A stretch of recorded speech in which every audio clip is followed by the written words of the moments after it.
Everyone is a bird watcher. Even your 2-year-olds. They can identify a raven or a crow. What's that? Raven. What's some of the first words even a child learns is duck or goose or gobble or, we're all bird watchers. We're all just at different levels. I get very emotional about birds too. You find them and you think, oh my God, what have I done? Look what I've done and look what I've found.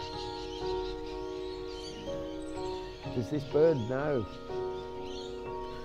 what pleasure it's given me? That's what it is for me.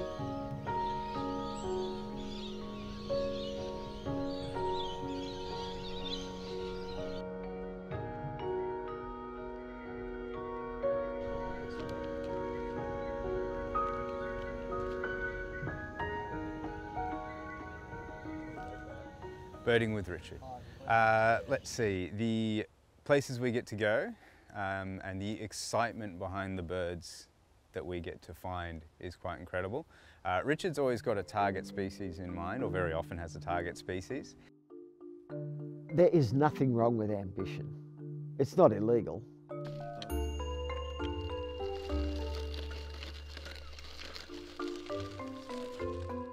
Yeah, this is Townsville Town Common. It's an extremely popular place to bird.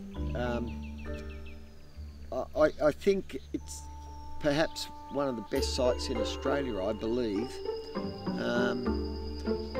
The number of species that you've got here is incredible. The wetlands, and you've got the sclerophyll forests, and it's highly accessible.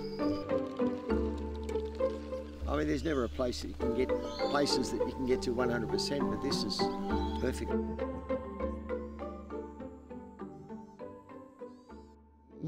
The challenges were obviously mobility,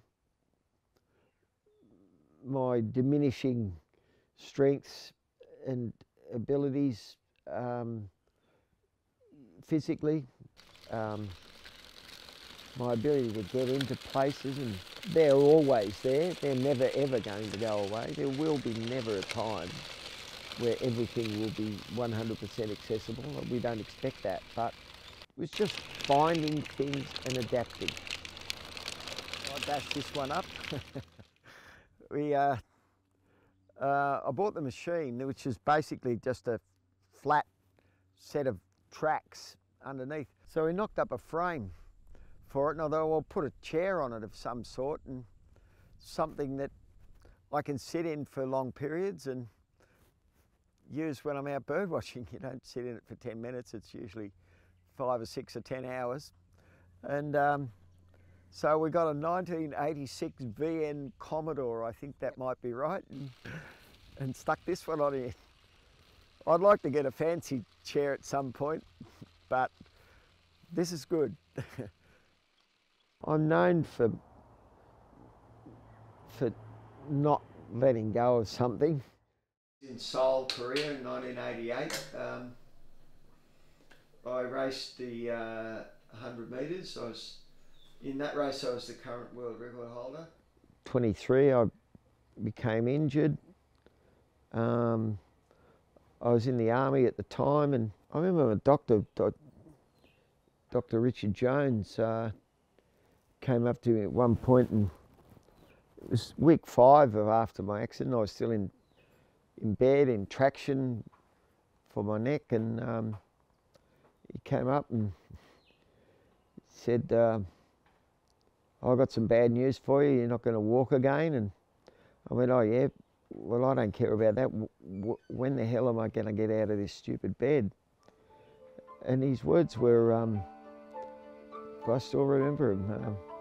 His words were, if you have an attitude like that, you'll go a long way. And sure enough, that seems to have what's happened. Jump in the deep end. Go in, find a spot.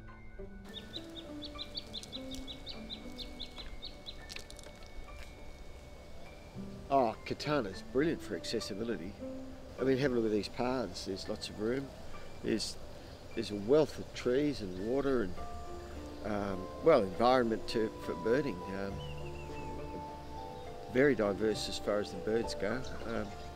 Just got to get out there and find them.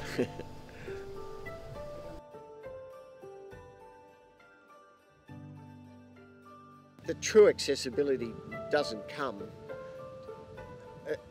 until you're out there yourself. I mean, it might be accessible for one person and not for another. So many different levels. I mean, you've just got to...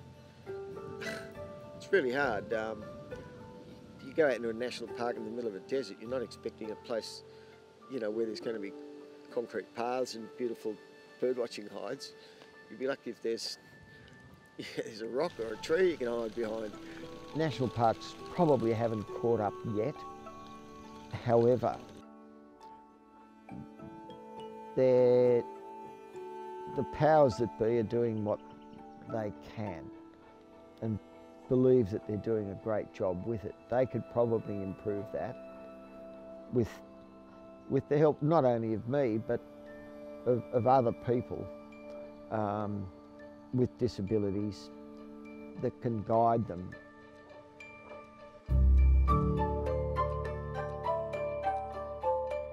A boardwalk is perfect, usually, as long as there are no stairs, as long as it's wide enough, you know, as long as there's little edges on the side so you can't drop off into the croc country. You know, that it just little things.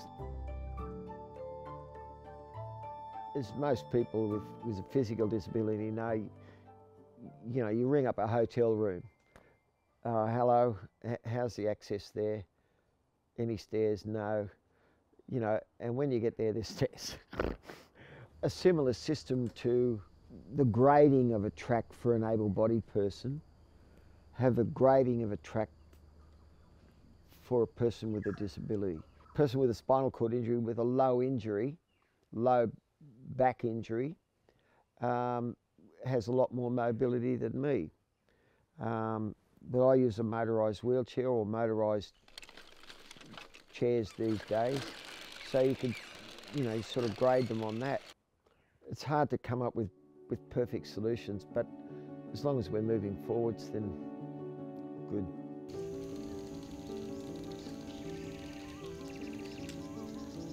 I don't consider it an obstacle. I just think, all right, we'll just work out a way to do it, and let's go and do it. You know, we didn't. You know, you go up there with the hope of finding as many birds as you can, and hope the accommodation works out, and hope that this, and hope that, you know, that.